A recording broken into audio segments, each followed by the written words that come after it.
Assalamualaikum warahmatullahi wabarakatuh. Saya Meki Prasetyo, NIM 19111-357, Prodi Ekonomi Syariah kelas 5B, mata kuliah Sejarah Pemikiran Ekonomi Islam. Baiklah, saya di sini akan menjelaskan sejarah pemikiran ekonomi Islam pada masa Al-Ghazali. Baiklah, pemikiran ekonomi Islam pada masa Al-Ghazali. Biografi Al-Ghazali. Nama lengkap Al-Ghazali adalah Abu Hamid Muhammad Ibnu Ahmad Al-Ghazali Al-Tusi. Lahir pada tahun 450 Hijriah, 1058 di Ghazal, Tusi, Provinsi Khurasan, Iran. Dengan demikian, ia termasuk keturunan Persia asli. Orang tuanya adalah seorang pengrajin kain suf yang dibuat dari kulit domba, lalu dijual di kota Tusi, serta gemar mempelajari tasawuf. Al-Ghazali mendapatkan pendidikan awalnya di Tus, di bawah asuhan seorang pendidik dan ahli tasawuf bernama Syekh Ahmad bin Muhammad Ar-Razakani, sahabat karib ayahnya yang telah meninggal. Kemudian berangkat ke Jurjan untuk mengambil ilmu dari Imam Abu Nas Al-Ismaili dan menulis buku Ta'liqat, kemudian pulang ke Tusi. Setelah itu, ia pindah ke Naisabur dan berguru tentang ilmu kalam atau teologi pada Imam Haramin Juwani. Al-Ghazali juga belajar kepada seluruh ulama lain, tetapi utamanya kurang begitu terkenal. Kemudian ia menggabungkan diri dengan kelompok Nizam al-Muluk, suatu kelompok yang waktu itu sangat menarik bagi para cendekiawan muda Islam. Pada tahun 484 Hijriah atau tahun 1091 Masehi, Al-Ghazali ditugaskan oleh Nizam al-Muluk untuk mengajar di Lembaga Pendidikan Tinggi Nizamiyah yang didirikannya di Baghdad.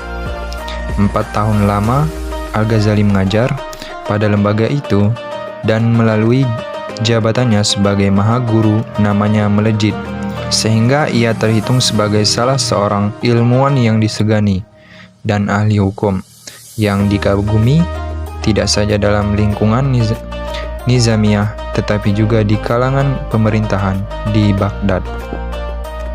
Pada tahun 488 Hijriah 1095 Masehi, Al-Ghazali menderita gangguan syaraf sehingga tidak dapat lagi mengajar di Nizamiyah.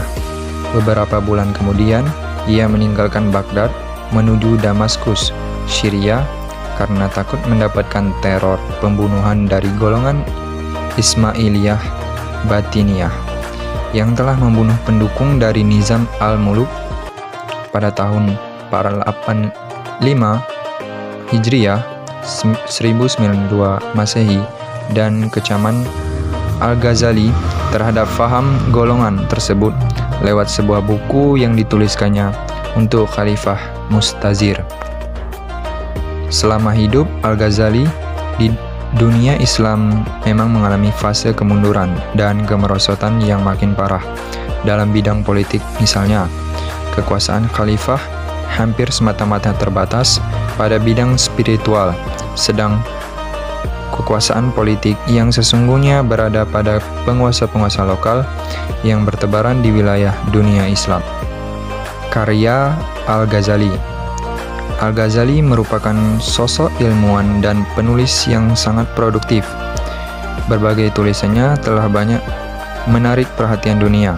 Akan tetapi, karya-karya penting Al-Ghazali meliputi Al-Munqidh min Al-Dalal, penyelamat dari kesesatan; Ihya Ulumuddin, menghidupkan kembali ilmu-ilmu agama, terutama tentang kitab Asy-Sya'ab; Al-Iqtisad fi Al-Iqtikad, kitab kebangsaan; modernisasi dalam keyakinan; At-Tibr Al-Musbuk fi Al-Nasihah Al-Muluk, logam mulia batangan tentang nasihat terhadap para penguasa.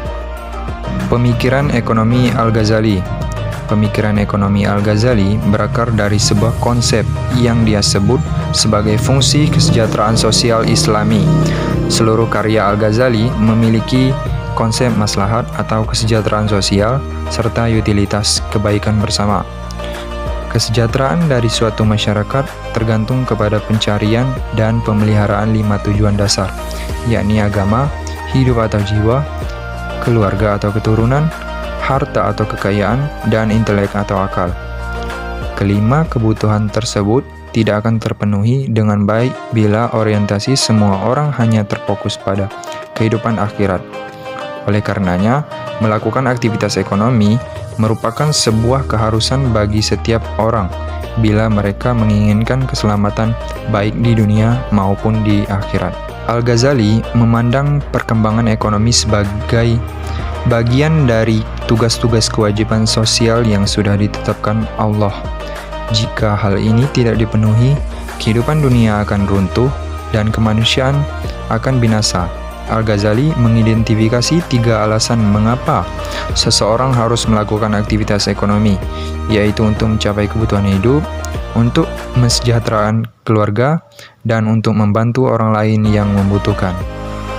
Baiklah, itulah penjelasan dari saya mengenai sejarah pemikiran ekonomi Islam pada masa Al-Ghazali. Jika ada kesalahan, saya minta maaf. Akhir kata, wassalamualaikum warahmatullahi wabarakatuh.